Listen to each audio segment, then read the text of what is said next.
Ladies and gentlemen, drivers, gig workers, and everyone in between, welcome to This Week in Rideshare podcast. I'm your host, Jared Hoffa. It is Friday, March 7th, and this week, drivers get banned from the airport, a brutal attack, and Uber is working with unions. Yeah, you heard that right. Legal Rideshare breaks it down.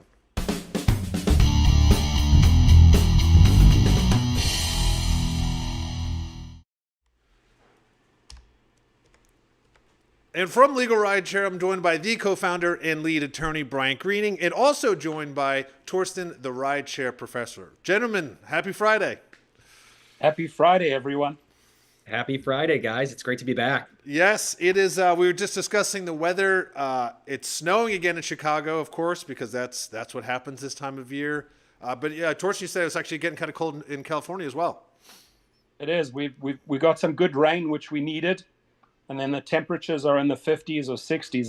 That would be like a nice summer day to you, but like I'm happy that we at least have 50, 60. I'm not a big fan of snow, but I feel for you. Yeah, 50, 50, I'd be in shorts. So. Yeah, we would be outside grilling in shorts, shirtless probably. You know, that would be a big win for us. But we'll jump right into it. Speaking of temperatures, a lot of hot topics today. We're going to start out with the first one, which is in Nashville. These are drivers protesting at the Nashville airport have been banned. Now, this is an article written by Common Dreams, and they added, quote, a Tennessee union announced Monday that 34 Uber and Lyft drivers received messages informing them that they have been permanently banned from working at Nashville's airports after joining scores of workers for a peaceful caravan there last month to support a state bill that would impact the companies. The Tennessee Drivers Union said in a statement that some participants, even those in the passenger seat not driving, were banned from providing rides at the Nashville International Airport following the February 14th action. The TDU said that this retaliation isn't a mistake, and they argued that Uber and Lyft are threatened by a Tennessee House bill that was introduced last month by two Republican senators. So I'm going to start with you, Torsten, on this. You know, we've seen these sort of protests at airports before. This is the first time I've seen people get directly deactivated from protests. Yeah, I mean, if I can use a weather reference, because we're talking about the weather, this is like ice cold response or ice cold behavior by Uber. One word sticks out: retaliation. It's trying to silence drivers that are implementing or working with legislators to get these bills going. I mean, talk about timing, right? They just had that Tennessee House Bill 879 introduced a month ago.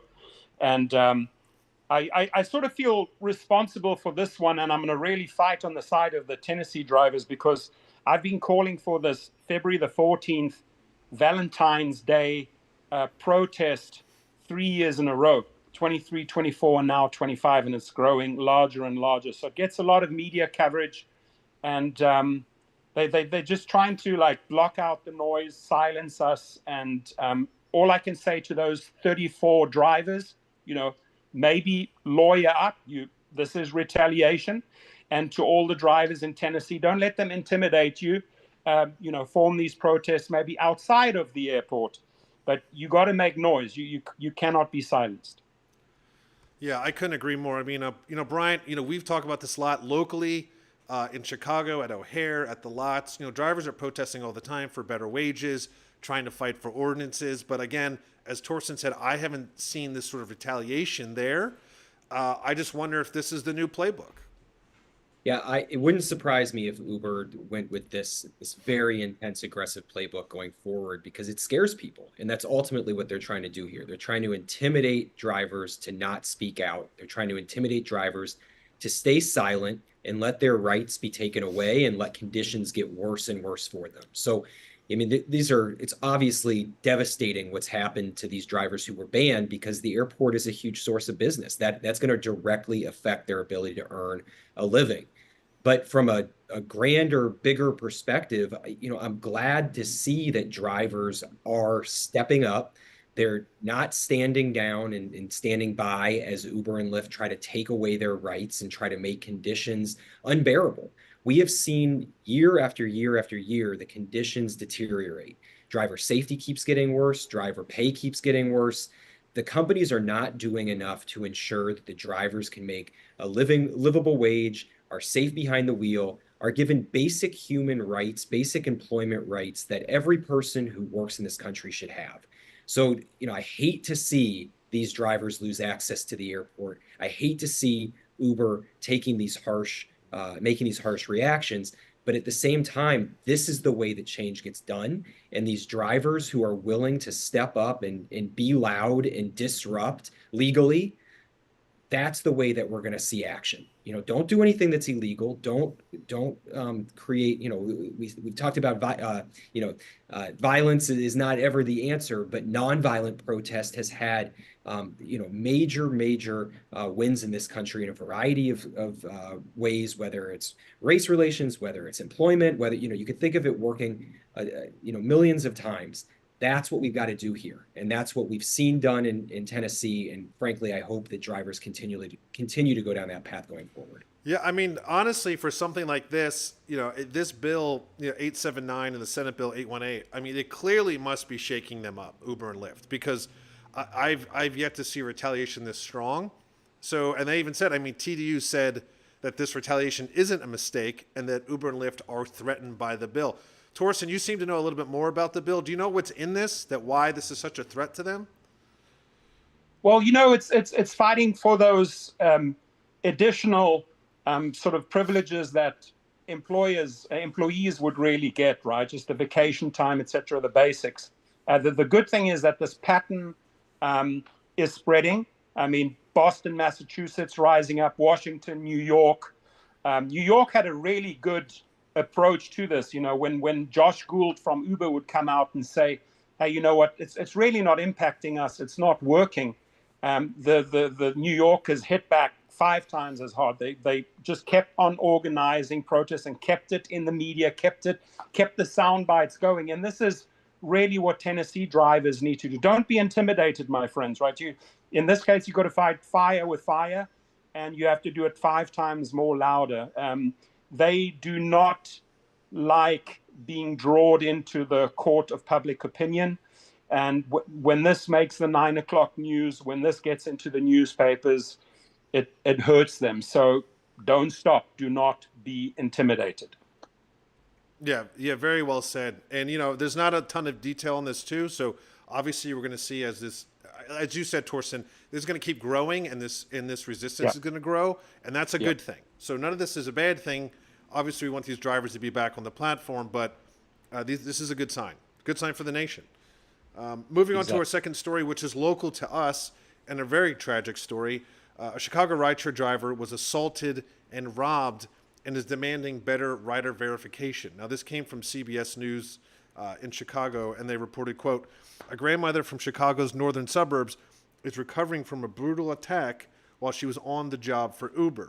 Melissa, who asked to be identified only by her first name, she said her passengers, 4 young men, violently attacked her before stealing her car. She said the attack could have been avoided with a simple setting change in the Uber app. It's a setting she and many other rideshare drivers have said puts them in danger, where they have no idea who is entering their car because passengers don't need to verify their identity. This is something that we've all talked about on this before in length. Rider verification, why is it not a standard? It drives me nuts. And now, Torsten, I believe you've talked in lengths about this as well. Don't get me started on this topic, right? This is something they could really spend money on. My background is in safety and security since my 20s in the Army, and then I had hired security forces. I've done a lot in the field of safety and security, and I do understand the topic well. And it's one of my number one topics in my channel. In fact, with my private clients, I offer transportation and security. And security in the app doesn't mean you have a relationship with ADT and a 911 calling feature. Even if the lady tried to use this, it's already too late. They have to, if they're using the word verification, they have to offer proper verification. Their verification is against third-party databases where these thugs are not registered. And the fact that They do not have to show their faces. They feel very powerful. They can upload any name and any emoji, and we'll keep on reminding these CEOs every single week, in fact, daily, because these are daily occurrences. Every single day, whether it's in the United States or abroad, there is a story in the headlines about assault, sexual assault, murder, carjackings, and in this case, this lady, I mean, just look at her face, all swollen up, even a couple of her teeth were broken. My heart goes out to her, and if she has a GoFundMe, send it right over. Let's raise money for this lady, and I hope I truly hope she lawyers up. She should not have gone through this. Now, drivers, on the other hand, you've got to show your face. So by her showing her face, and people can easily see these thugs that are summoning these drivers can see, oh, this looks like an elderly lady. This is an easy one. We're going to take her car, right? That was the intention. So they'll just cancel until they get, a weak opponent. She shows up. Now, she said something in the interview which really stuck out. I should have listened to my gut feeling, but I went ahead anyways. Ladies and gentlemen, there's this feeling in your gut, and I followed this since a teenager. If something tells you it's off, right? You don't do it. Don't second guess. Don't question your gut feeling. It's a feeling that comes out of your chest and right down here. That feeling. Always trust that feeling. Don't go into something where you don't feel good about. Rather cancel or don't accept that trip. And the CEOs have to step up here. They have to spend $20-30 million on a proper verification system. What they have in place right now is not working. Drivers get verified, riders get a pass. I mean, you can. These guys probably used their mother or their uncle's app. They didn't have to show their face. They didn't have to show their name. And bam, it happens every single day. It's got to end. Yeah, I mean, it absolutely does. And Bryant, we have discussed it. You specifically have really discussed this issue with rider verification for years now. And I believe, even a couple shows ago, they were talking about it being a pilot program in Chicago. And it just feels like here's the reason why it can't be a pilot program anymore. And I'm sure you have a lot more to weigh in on this, but it's not getting better. And there needs to be, it needs to change. That's exactly right. And, Torsten hit the nail on the head with everything he said. It's unbelievable that we're still dealing with this problem. We have been talking about this for more than a decade now. The problem should be resolved. We should not have an issue where drivers are getting attacked by passengers. We're talking about multi-billion-dollar companies that have some of the best tech resources, some of the best tech minds in the world at their disposal. They have the ability to solve this problem, and they're choosing not to. You look at that woman's face, you see the bruises, you see her black and blue and bloody. It's unbelievable. I cannot believe that we're having this conversation again. Yeah. Rider verification is simple. Riders should not be allowed to use fake names. They shouldn't be allowed to use emojis. They shouldn't be allowed to not have a picture at all. If the driver has to put in that information, the passenger should. We're not even necessarily calling for large-scale background checks on these passengers. We're just calling for accountability. When there's accountability, when a rider needs to show their face and have their name and have a way to get in contact with them down the road and say, hey, we noticed that there was some problem on this trip, that's going to be a deterrent. That's going to put them in a defensive position where they're not going to commit crime as readily. And that is a way to solve the vast majority of these issues. A lot of these crimes are crimes of opportunity. And if Uber and Lyft take that opportunity away, we're going to be looking at a much safer environment. So, Torsten, I agree with everything that you said. And I would just add that, we can solve this problem. Let's do it. Yep. Yeah. Make this a non-issue, and it's on the companies to do that. Yeah. You're 100%, Bryant. I mean, this is solvable. We don't have to read about these daily occurrences if they would actually act, right? But unfortunately, every dollar, no matter who it is obviously important, and they just do not have the ability to say no to a certain element that should not be on these apps. And they have all that, like you correctly said, they have all the technology in the world to fix this. Yeah, I actually want to second, Torsten, what you just said. I had a personal experience recently where I was in a car with a friend, and they had the app, and they, talking to the driver, and it turned out that my friend had not had a picture and like a full name on the app for a while. And we just spoke with the driver, and they even said, because they used the app, not me. And the driver even said, I was hesitant to get this ride, but, it was good money and close to home, so I did it. So in regards to Torsten, what you said about your gut instinct, you absolutely have to follow that. But there's also just people who are good people, and they think, well, it's one last ride. I'm almost home. Nothing's going to go wrong. It's like if that opportunity is there for something to happen, it will. And just like you said, sometimes drivers are in that, they shouldn't be making that decision. They shouldn't be stuck in that position where they're determining not their livelihood, their life on the line. And again, Brian, you said about they have the best tech in the world. They already have all the data in the world. I'm sure they can make it pretty easy to force rider verification. Right. Yeah, and just one last sentence here. This is an opportunity for drivers. Drivers can gather together, can talk, can make a decision that, hey, we're not going to pick up people who don't have names and don't have photos. And if those people can't get rides, perhaps that solves part of the problem too. So maybe there's some driver action here where you can stand up for yourself collectively. And if those people don't get rides, then the system's going to have to change on its own. So I want to put the onus on the company, but drivers have some ability to act in this situation if they want to. So that, just an idea to throw out there. Exactly. Yeah, well said. And for our final story, which is an interesting one, Uber is actually working with a union. This is from CBS News, and they reported, quote, negotiations over a proposed Chicago ordinance for better pay and protections for rideshare drivers could be upended because Uber confirmed it signed a neutrality agreement with the International Union of Operating Engineers Local 150. The deal creates another path to better pay benefits, but workers would still be classified as independent contractors. A spokesperson for Uber said on Friday, the agreement means that, quote, the company will not interfere with the union's campaign to organize drivers. They would also not have the same labor law protections as full-time employees. Uber confirmed the deal, but didn't comment on the deal.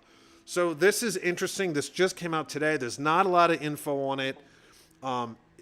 Interesting turn of events that Uber stepping in and saying, "Hey, let's deal with this now before it gets bigger." That's kind of how I'm taking it. But Torsten, if you have more info, I'd love to hear it. Well, I think, just like the word says, neutrality agreement, it's not like they're taking a position for or against it. They're allowing the union to continue to recruit drivers. But there's one key word here, or two key words: independent contractor. That's how they would like to keep each market, independent contractors. And I'm going to quote my good friend Sergio from the Rideshare guy. He's like, we've had so many conversations about this. In all their discussions, whether it's with unions, associations, organizations, if they can get the verbiage in there, and if they can actually get the agreement that the market will adopt independent contractorship, then they are okay. They spent over $200 million in California fighting this tooth and nail. So I don't see this as a huge victory for Chicago drivers, yet. I think a lot of the things that they've been pushing for are watered down here, but we don't have all the facts yet. So we'll see how this one plays out. Maybe Brian has a couple of good pointers on this issue. Yeah, Brian, I'd love to, again, I know this is brand new, but Brian, I'd love to hear your thoughts on it, and if you know anything more about the developments of it. Yeah, it's still new, so a lot of the details are not out yet, but I know that in Chicago, the drivers are really fighting for a massive package of benefits. They want things like protections from deactivations. They want better pay, all things that we're on the side of. What I'm concerned about with this agreement that Uber's entering into is what Torsten said earlier, is that it solidifies independent contractor status. So I think that by holding a change in employment status to employee over Uber and Lyft's heads, the drivers have a lot of ammunition. They really can come into any negotiation and say, yes, maybe we'll give up X, Y, and Z in exchange for A, B, C, and D, but we always have this employment classification in our back pocket. If there's going to be an arrangement where a certain area, whether it's Chicago or Illinois or wherever, is always going to be considered independent contractor, I think Uber and Lyft have won.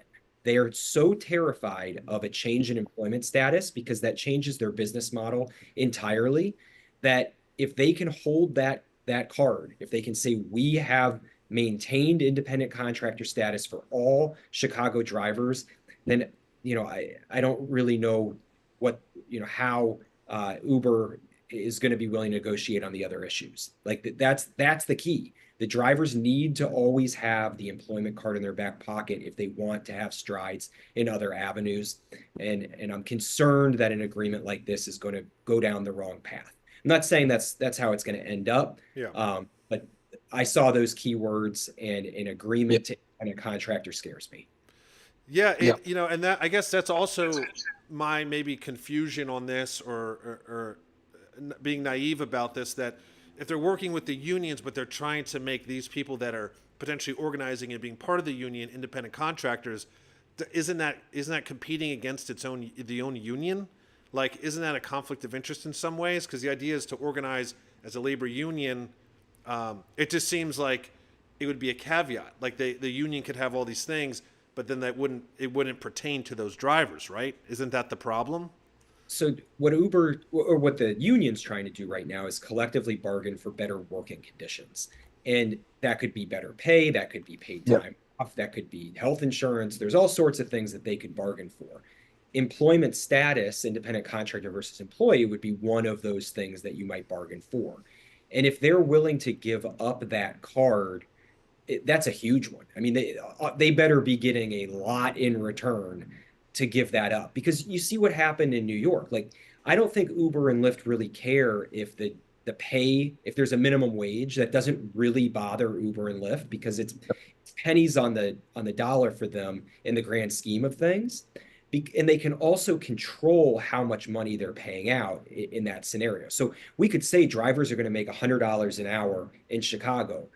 Uber and Lyft would just change the structure of who's allowed to work, when they're allowed to work, the caps that we saw in New York. All that they really want here, that their biggest priority is to maintain independent contractor status. And if the union and the drivers are giving that up at the get-go, it's going to be hard to secure those other benefits later. Correct. Got it. Okay, that makes a lot more sense. And yeah, just as we said here, I mean, this is still very new. This just came out today.